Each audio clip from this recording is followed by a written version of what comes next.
What are we doing? Hey, Coach. Caught you on the D-line drill when we were going in Indo earlier. Yeah, were we going to get hit? Yeah, well, y'all weren't very locked in. I don't mind you participating in the drills, but better have your asses ready. Freddie, don't play around. All right, let's roll. What did you think of that second scrimmage? I thought it was an incredibly physical scrimmage.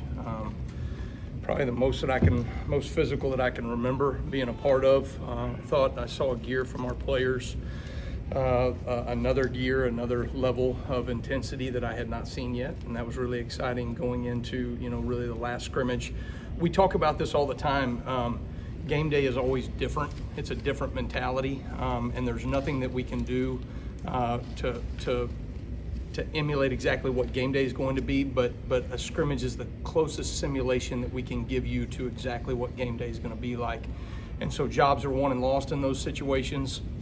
There's a different level of intensity in that moment, right? There's not quite as many reps overall, right? You're just getting more game style reps, and I thought our guys rose to the level from a physicality standpoint. Their execution was really good. Our tackling significantly improved, and then there was some really good situational work that we're doing. I think Coach DeBoer, Kaylin does a tremendous job of just getting our guys ready from a situational standpoint, preparing them for all the scenarios that can come up in a game. We may work a situation that, we may play 1,300 snaps next year, and that we may only run that situation one time, right? But I think we do a really good job of covering those things. So. Talk about the physicality, the defensive backs in particular. What did you see from that group in scrimmage? Well, one of the things that I think for us from a physicality standpoint is we talk about hard shoulder tackling. So there's pre-contact emphasis, and then there's the point of contact and emphasis. And the first thing that we have to do is you have to close space on the man, on the ball carrier, and then hold leverage at the same time as you're closing space. I thought we did a really good job of that. And it allows them to get in a position to where they can work what we call a same foot, same shoulder, and then a finish on top, right, which means finish in a dominant position. So did a really good job of closing space and holding leverage, and then I thought, we finished in a physical on top position for most of the scrimmage. So a lot of missed tackling. I think there's a misnomer out there. If you play defense right where a ball carrier has a ball with space, you're going to have more missed tackles, right? But if you can close that space, right, and it's a bang bang, he catches the ball, or he gets all of a sudden to the second level and the run fit, but we have somebody immediately there, you're going to have less missed tackles, right, simply because you're closing the space around those ball carriers. And I think our players are doing a really good job of that right now. Have you gotten to the point where you're able to divvy out roles? Have you gotten into that kind of game prep you were talking about, maybe with boundary field cornerbacks and stuff like that? Defensive positions? Yeah. I think we will see those things more like a game-to-game situation, and even within the game, we may say, hey, we're going to go field and boundary here, or we may match, as a base, call all game long, or we may say situationally on third down, right, we'll go match personnel and try to figure those things out. So we haven't really gotten into full-in game plan mode for Western Kentucky. We've obviously looked at those things and had some preparation as a coaching staff, but we won't finalize those things until on the back end of this week. Coach, what would you say about the interior pass rush with Keenan, Otis, some of those guys? Do they look more like pocket shrinkers or pocket breakers? Yeah, I think those guys are doing a good job of starting to understand. I think a lot of pass rush on the interior is pre-snap recognition. Is it a run pass? Is it a run call? Is it a pass call? I may call a run stopping defense, right, for the defensive line, but all of a sudden they get a pass recognition, and we're going to make communications out there where they have the ability, right, to turn that into a pass rush scenario, either themselves, right, or we may work some games inside with the interior D-line. So I think those guys are doing a really good job of holding their roles, but we seem to be able to create some pass rush on the interior as well. So those guys have really taken to that. I think they're trying to create ownership.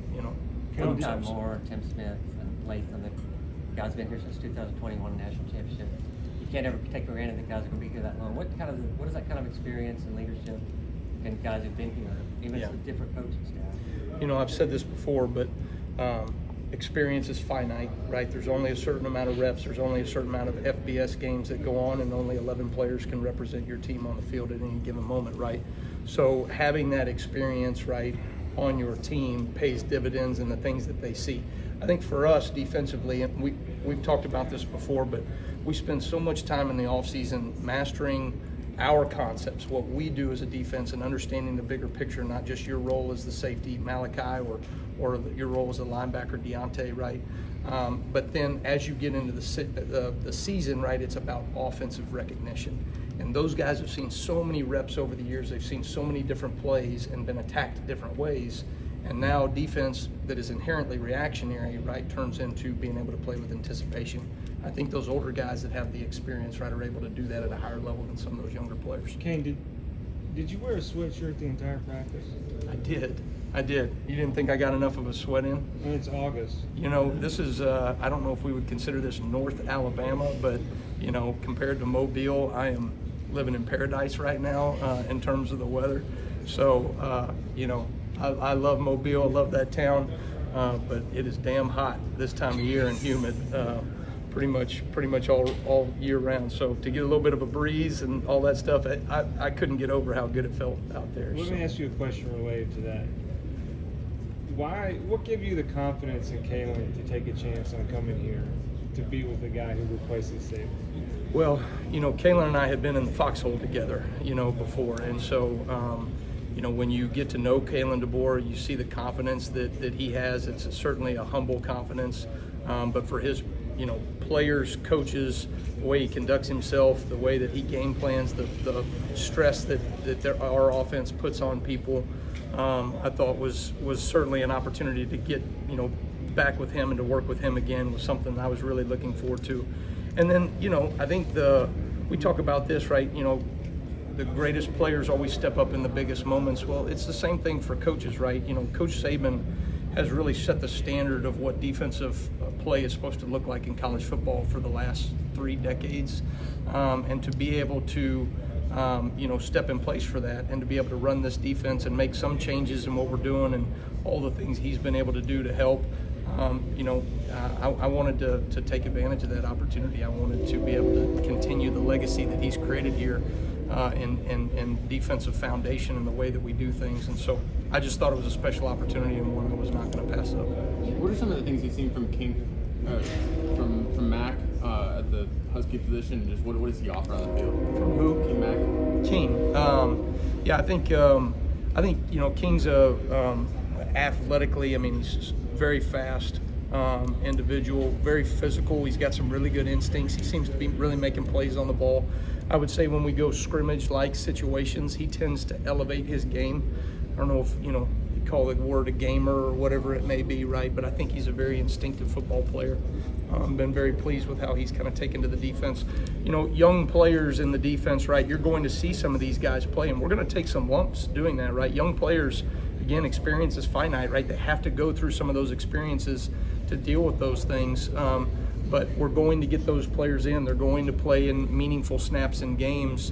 And you hope, right, that the same King Mac or Red Morgan or Zabian Brown or whoever it may be is not the same guy at the end of the season, right? They continue to elevate their game and grow. And if they do that, right, we're going to be in an okay position from a defensive standpoint. You asked a question a second ago. You and Kaylin both talked about this being the most physical scrimmage that you've been here. Do you feel like that was something the coaches pushed on the players heading into the scrimmage, or they took it upon themselves, or a little bit of both? Yeah, I think I don't think you come to Alabama unless you're a true competitor, you know, unless you want to be in those big moments, right? And so we talk about this all the time. I like guys that love to win and hate to lose, love to work and hate to lose. And so guys that love to go about the work, that are focused on doing the next right thing, always striving to be the best versions of themselves and don't mind putting in the work.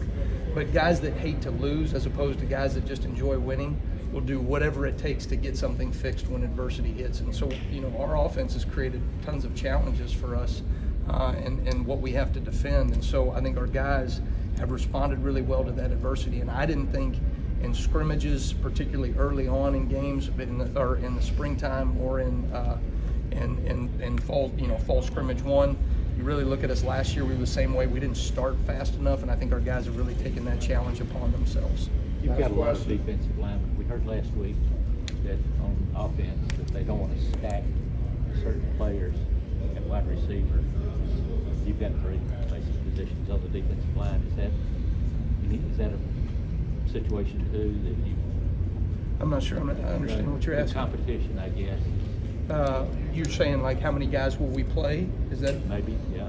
Well, I think defensive line, those are big boys in there, right? And so when you have some of these offenses that can sustain long drives and now they're going tempo and they're spreading you out laterally and vertically and making you run to swarm tackle, right, and get around the ball, naturally, right, you're going to get tired, especially early in the season, especially in the South, right, those things. So early in, I think you're going to see a good rotation of those defensive linemen. I think we went over it as a defensive staff, who is above the line as we head into the first game and who is maybe on or slightly below the line that we've got to continue to work to get them in position that in meaningful snaps they can take in the game. But I think from a defensive line standpoint, we've got a number of guys that can do that, and I'm excited to see them early on. Thank you, Coach. All right, thanks guys, roll tide.